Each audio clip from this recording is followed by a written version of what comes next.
la palabra desde el valor ancestral, recorriendo la Via Yala, abrazando a los hermanos. Comunicar es la herramienta, el saber unificar.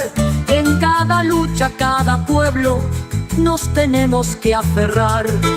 Aquí comienza Marquemos un Norte, movimiento originario por la vida, el planeta y los derechos humanos. Marquemos un Norte, nuestro norte es el sur. Conduce Ricardo Silva.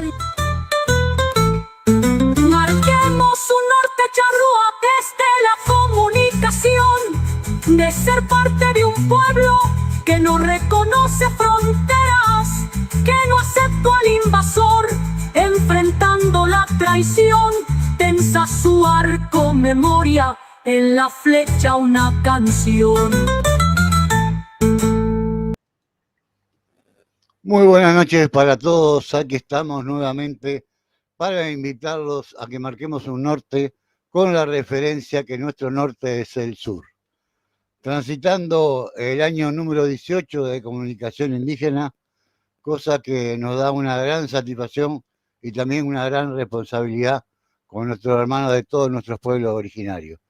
Y bueno, comenzar el programa significa presentar y darle las buenas noches a un inchalá, a un amigo, Néstor Urbán. Buenas noches, Néstor.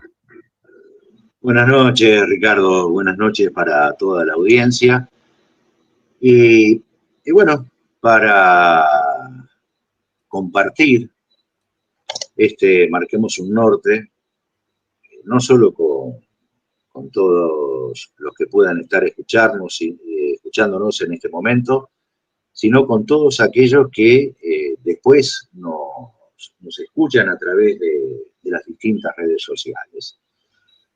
Y bueno, 18 años de Marquemos un Norte y un mes aproximadamente estamos. Así que se viene diciendo desde hace tiempo que nuestro norte es el sur y estamos marcando este norte charrúa, este norte negado por todo tipo de autoridad en este país y que bueno, reivindicándolo, diciendo los por qué de estas reivindicaciones, manifestando que este pueblo, nación charrúa, es algo ya preexistente al Estado oriental, es algo preexistente a la colonia española, y es algo que perdure y vive y lucha todavía en este siglo XXI. Así que bueno, aportaremos nuestros sentires de la patria grande. Impecable, Néstor. Quiero contarte a ti y a la audiencia que el programa anterior de Misión Imposible, que así lo titulamos, tuvo una repercusión inmensa, muchos miles de personas. Yo cuando vi el movimiento y el interés concreto que tuvo, lo acompañé con una campaña con las imágenes que habíamos usado y también acompañado de un texto que explicaba cada situación de genocida y traidor de Rivera. Y bueno, eso agigantó también el interés de estas miles de personas que se fueron multiplicando hora a hora, desde el jueves pasado hasta ahora. Y en uno de los flyers que publiqué puse en las cartas escritas de puño y letra de Rivera, con la pretensión de matar a Artigas. Bueno, y eso explotó. No sé cuántos miles se sumaron ahí, pero eso explotó en las redes que bueno, compartí eso en varios grupos de Facebook y bueno, también en Twitter y en Instagram. Y bueno, cada diálogo que aparecía, que me aparecía ahí la notificación, eran 100 personas comentando y al rato otras 100 más. Y y bueno, dentro de toda esa masa de gente que se interesó en el hecho, muchas creyeron que era una documentación nueva que se había encontrado.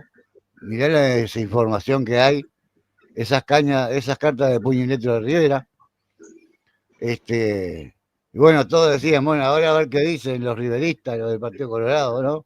Con este documento. Lo trataban. Otros me decían, pasás a ver a Sanguinetti. Yo decía, Sanguinetti sabe que existe esto. Lo oculta. Todos saben que existe. Lo han ocultado en la opinión pública.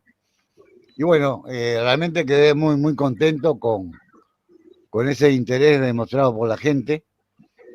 Y y bueno, hay una cosa clarísima que más allá de transitar 18 años en esta comunicación y que este tema siempre estuvo presente y lo volvemos a tocar a cada rato, sigue habiendo una cantidad de gente que no tiene la información y vamos a tener que insistir continuamente para que le llegue a más gente aún.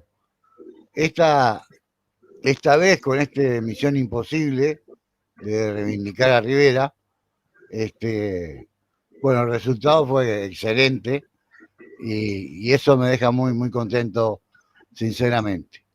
Hoy, en mi caso, por lo menos, en la primera hora del programa, bueno, vamos a pasar a dos temas, uno de Uruguay y otro del exterior, para hablar los que son importantes y bueno. Si me permitís, Ricardo, un agregado con respecto a lo que dijiste de Sanguinetti. Sobre la existencia de estas cartas de Rivera, ofreciéndose a hacer desaparecer al déspota, tirano, bueno, todos los peores calificativos. Ya hubo una publicación en 1929. Hubo una segunda publicación en 1937. Y la sorpresa, digamos, de todo esto viene a que cuando ya en el siglo XXI, José Eduardo Pizarno, por cumplir una promesa que tenía con su madre fallecida ya, el cual ella le había dicho de que era descendiente de charrúas, y le había pedido que investigara, y él, cumpliendo esa promesa post-mortem, hace todo un relevamiento sobre lo que fue el genocidio de la nación charrúa, que es el título de su libro. Y ahí José Eduardo Pizarno recorrió distintos archivos y llega a la provincia de Corrientes, en Argentina, y ahí encuentra él las dos cartas que Fructuoso Rivera le escribió a Francisco Ramírez en junio de 1820, ofreciéndose para matar a José Artigas. Recordemos que Francisco Ramírez, al igual que Rivera, había traicionado a Artigas y que Artigas se encontraba todavía en esa región del Entre Ríos y de Corrientes y de Misiones, del cual termina saliendo un 5 de septiembre de ese mismo año, de 1820, a su exilio definitivo en el Paraguay.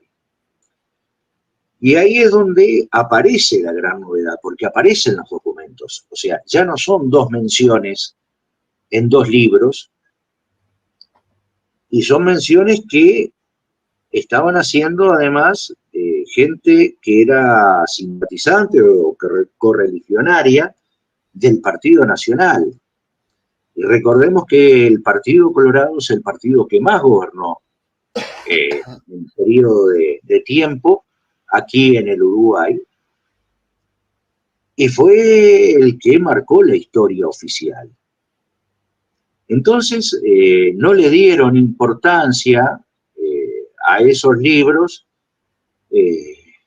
la vieja táctica del Partido Colorado, o sea, si lo ignoro, no existe. Y bueno, llegó Pizarro, encontró las cartas, no redactadas o sea, no escritas, digamos, directamente por Fructuoso Rivera, porque tenía una muy pésima caligrafía y además era muy abundante en faltas de ortografía.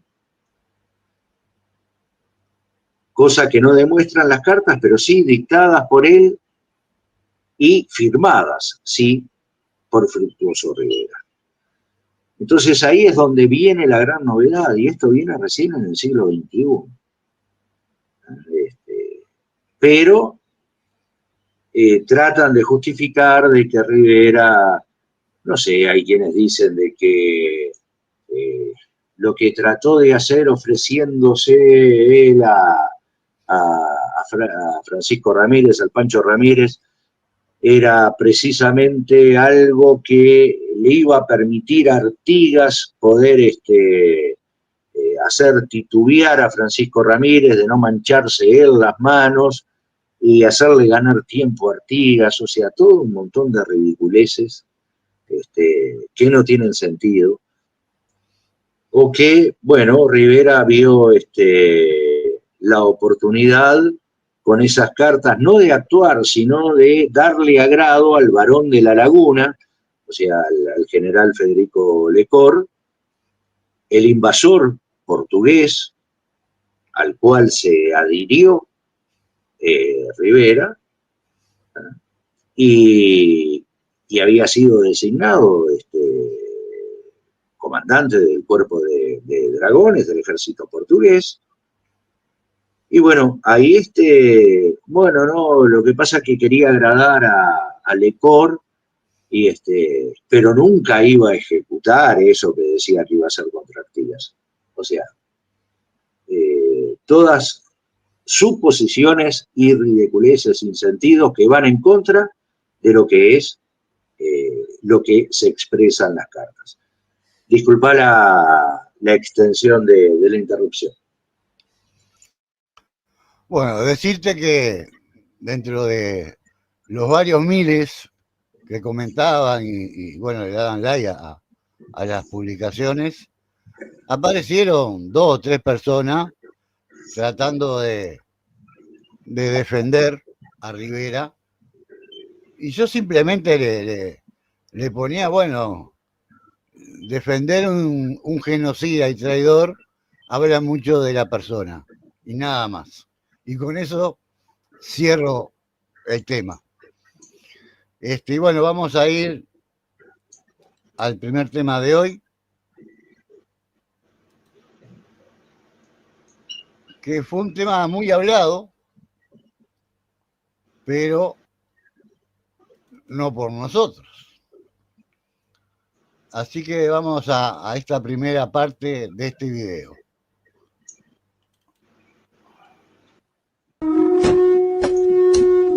Atención a las fotos y las leyendas. Bueno, muchas gracias. Esta conferencia de prensa ha sido convocada en virtud de la constatación de hechos que ameritan la comunicación por la gravedad que reviste. Decidí iniciar acciones para rescindir el contrato con la empresa Cardama para la compra de las dos patrullas oceánicas. El lunes pasado firmé una resolución que, ante el vencimiento de la garantía de fiel cumplimiento, una resolución para ejecutar esa garantía. Es por eso que instruimos al embajador uruguayo en el Reino Unido para que se presentara ante las oficinas de la empresa que oficiaba como garantía, y de lo surgido de esa instrucción hemos decidido hacer denuncia ante la justicia en su fase civil y también penal, porque hay fuertes indicios de que estaríamos ante una estafa o un fraude al Estado uruguayo.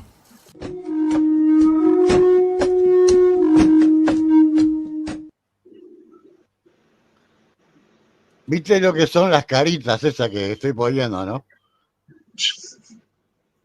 Eso es un show aparte, evidentemente con mucha ironía, así que presten atención en cada video, la primera foto y la última. Jorge Díaz ahora. ¿Qué digo, Le voy a pedir Javier? al prosecretario de la Presidencia que vierta los detalles de estos hechos. Buenas noches. En primer lugar, hacer un breve raconto respecto de las garantías que están establecidas en el contrato firmado entre el Estado uruguayo y Cardama Sociedad Anónima. En el contrato se estableció que en un plazo de 45 días la empresa Cardama Sociedad Anónima tenía que presentar una garantía de fiel cumplimiento de sus obligaciones en el contrato, que equivalían al 5% del total de la obra. En realidad, Cardama no cumplió en el plazo establecido y fue solicitando sucesivas prórrogas, y yo creo que cualquiera de ustedes puede consultar fuentes abiertas respecto de este largo procedimiento de la constitución de la garantía. Los 45 días se transformaron en 11 meses, lo cual es relevante porque una de las circunstancias por las cuales se había elegido esta empresa era precisamente que el primer barco iba a estar construido en 18 meses. En ese proceso de 11 meses, Cardama inició 7 procesos de validación de garantías. Todos ellos fueron rechazados. Algunos porque las empresas presentadas no cumplían con los requisitos establecidos en el contrato, y otros porque las propias empresas seleccionadas desistían de garantizar a Cardama. En ese proceso, en el primer y segundo intento de constitución de una garantía, con el Ministerio de Defensa Nacional de la época consultó al Banco Central. El Banco Central aconsejó no aceptar esas garantías y además le sugirió al Ministerio de Defensa Nacional la contratación de un estudio jurídico de un corredor de seguros a los efectos de que asesorara al Ministerio de que esa garantía fuera realmente la correcta. El Ministerio de Defensa de la época no contrató un corredor de seguros, sí contrató un estudio jurídico. Este estudio jurídico aparentemente es el estudio del Piazo, y digo aparentemente porque en el expediente de Cardama no hay registro de esa actividad. Sí se encontraron en el encargado de asuntos financieros del Ministerio de Defensa una serie de correos electrónicos entre Cardama, Ministerio de Defensa y el estudio del Piazo, que no dudamos de su validez.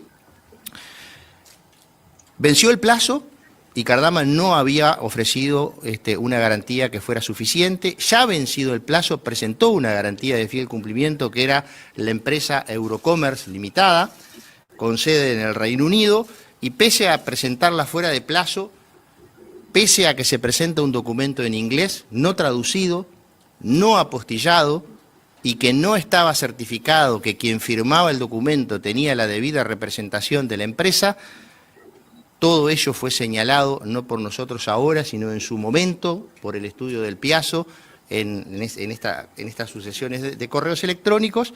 Pese a ello, vuelvo a repetir, no traducido, no estaba acreditada la representación, y sobre todo una cosa muy importante, el contrato exigía que la garantía de fiel cumplimiento debía durar todo el contrato, que eran 30 meses, y a su vez 12 meses más, es decir, 42 meses. Sin embargo, esta garantía, además de no tener esos cumplimientos requisitos formales, tampoco cubría todo el contrato, sino solamente un año. Igualmente se aceptó esa garantía con la condición de que debía ser renovada 30 días antes del vencimiento del plazo. El día lunes, ante la inminencia del vencimiento del plazo, porque el 22 de septiembre, 30 días antes, Cardama nos debió decir cuál era la nueva garantía, el señor presidente de la República resolvió iniciar el proceso de la ejecución de la garantía y dio instrucciones a nuestro embajador en el Reino Unido, el embajador Luis Bermúdez, que se constituyera en las oficinas de la empresa Eurocommerce Limitada en el Reino Unido, a los efectos de notificar en forma formal a la empresa de que depositara el dinero de la garantía en una cuenta a nombre del Estado uruguayo en la ejecución de la garantía. ¿Por qué se estableció este procedimiento? Porque el documento establecía que podía ser o por correo certificado o constituyéndose en el mostrador de la empresa o por SWIFT. No hemos descubierto si esta empresa tiene SWIFT o no, porque ahora vamos al punto más importante. De todas maneras, cuando nuestro embajador en Londres se constituyó en ese lugar, en ese domicilio, no funciona la empresa Eurocommerce Limitada. Es más, no funcionó nunca en ese lugar esta empresa, sino que allí funciona una inmobiliaria. El embajador nos informa del estado de situación y ante esa situación y a los efectos de preservar al Estado uruguayo es que nosotros consultamos a un estudio en Londres, al estudio Arnold Porter, que en 24 horas nos hizo un informe primario, pero que de ese informe surge que esta empresa Eurocommerce está en proceso de liquidación, inició el 19 de agosto del 2025, se publicó en la Gaceta Oficial del Reino Unido el proceso de eliminación de la obligatoriedad en el registro.